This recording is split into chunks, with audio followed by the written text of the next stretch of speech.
आजमगढ़ जिले के फूलपुर पवई विधानसभा के उमाकांत शिक्षण प्रशिक्षण महाविद्यालय चकिया में भारतीय जनता पार्टी द्वारा विशाल जनसभा का आयोजन किया गया, जिसमें मुख्य अतिथि रक्षा मंत्री राजनाथ सिंह का आगमन हुआ।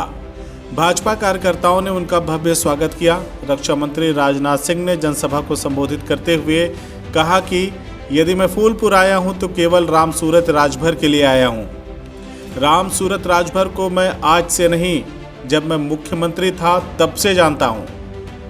उन्होंने कहा कि भाइयों बहनों, चूक ना जाना, मैं आप लोगों की आंख में धूल नहीं झोंक कर जा रहा हूं, बल्कि आप लोगों को ये बताकर जा रहा हूं कि फिर एक बार भाजपा सरकार बनने जा रही है।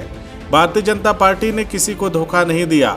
भारतीय जनता पार्टी ने जो कहा है उसको पूरा करके दिखाया है। राजनाथ सिंह ने कहा कि घर पर लक्ष्मी का आगमन सिर्फ कमल के फूल पर ही होता है। लक्ष्मी जी का आगमन कभी भी हाथी पर बैठकर या साइकिल पर बैठकर या हाथ का पंजा हेलो हाय करके नहीं होता। इसलिए आप लोग कमल वाले फूल पर मुहर लगाकर भाजपा प्रत्याशी राम सूरत राजभर को जिता देना। राजनाथ सिंह ने कहा कि मैं पूरे दावे के साथ कहता हूं कि भारतीय जनता पार्टी की पूर्ण बहुमत की सरकार दोबारा बनने जा रही है। राजनाथ सिंह ने सरकार की जन कल्याणकारी योजनाओं को बताते हुए कहा कि भाजपा की सरकार ने 80 करोड़ लोगों को महीने में 2 बार राशन, गरीबों के लिए आयुष्मान कार्ड की व्यवस्था की, हर गरीब के घर इज्जत घर की व्यवस्था की। उन्होंने आगे कहा कि भारतीय जनता पार्टी की अगली बार सरकार बनने पर 60 वर्ष के ऊपर की महिलाओं को परिवहन विभाग में मुफ्त यात्रा कराने की सहूलत दी जाएगी और किसानों को मुफ्त बिजली दी जाएगी। उज्ज्वला योजना के अंतर्गत प्रत्येक परिवार को होली और दीपावली पर एक मुफ्त सिलेंडर दिया जाएगा। उन्होंने कहा कि आजमगढ़ में 2 साल के अंदर हर घर में नल और जल की व्यवस्था होगी, जिससे आप लोग स्वच्छ जल की प्राप्ति कर सकेंगे। उन्होंने कहा कि आप यहां से एक विधायक नहीं, एक मंत्री का चुनाव करने जा रहे हैं, इसीलिए आप लोग राम सूरत राजभर को भारी मतों से जिता देना। 10 मार्च के बाद योगी आदित्यनाथ के साथ आपसे अपना स्वागत कराने नहीं, बल्कि फूलपुर की जनता का आभार व्यक्त करने आऊँगा। जनसभा को संबोधित करते हुए भाजपा प्रत्याशी राम सूरत राजभर ने कहा कि यहाँ के जो समाजवादी पार्टी के प्रत्याशी हैं वो फूलपुर की जनता के साथ बहुत ही विश्वासघात किए हैं। उन्होंने सदन में कभी भी फूलपुर के गरीबों की आवाज़ को नहीं उठाया। यहाँ के गरीबों दलितों को हमेशा भय का माहौल दिया है। और बहनों भाइयों, पक्की व्यवस्था रहेगी, पक्की व्यवस्था रहेगी। जनाब सिंह यहाँ पर देख लीजिएगा, पक्की व्यवस्था रहे। कहीं किसी बूथ पर गड़बड़ होता है तो तुरंत सीधे टेलीफोन पास किया जाना चाहिए, लखनऊ को सीधे पास किया जाना चाहिए।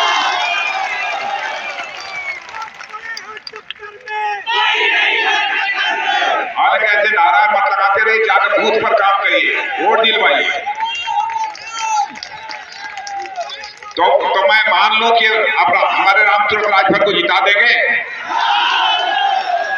राम सूरत राजभर जीत गए तो केवल विधायक नहीं रहेंगे। मेरी बात सुन लेना, केवल विधायक नहीं रहेंगे, चलाते हुए नहीं आएंगे।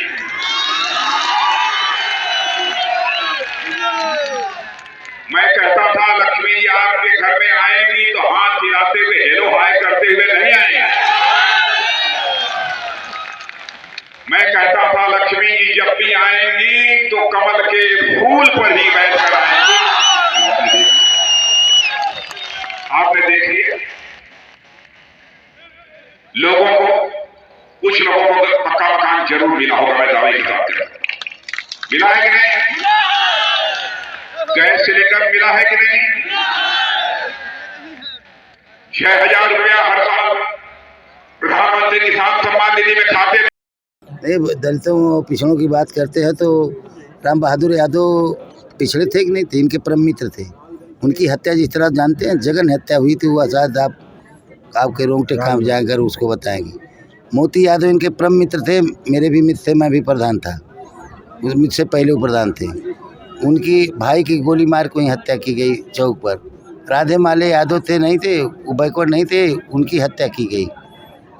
अब दलित में आप जंगली राम देख लीजिए, सोबर राम की, जंगली राम को पेमेंट के लिए दोनों भाई में उसको दिए तो उसको क्यों नहीं दिए? दोनों में उसको भी, उसकी हत्या निर्मम खिंचरा के गाड़ी में खिंचवा के मर गया।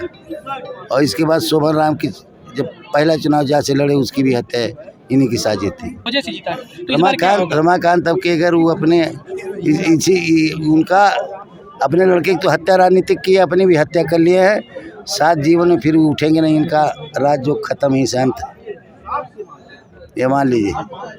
CIB इंडिया न्यूज की सभी खबरों को देखने के लिए लाल रंग की बटन को दबाकर चैनल को सब्सक्राइब जरूर करें, घंटी जरूर दबाएं ताकि हमारी सभी खबरों के नोटिफिकेशंस आप तक पहुंचते रहें।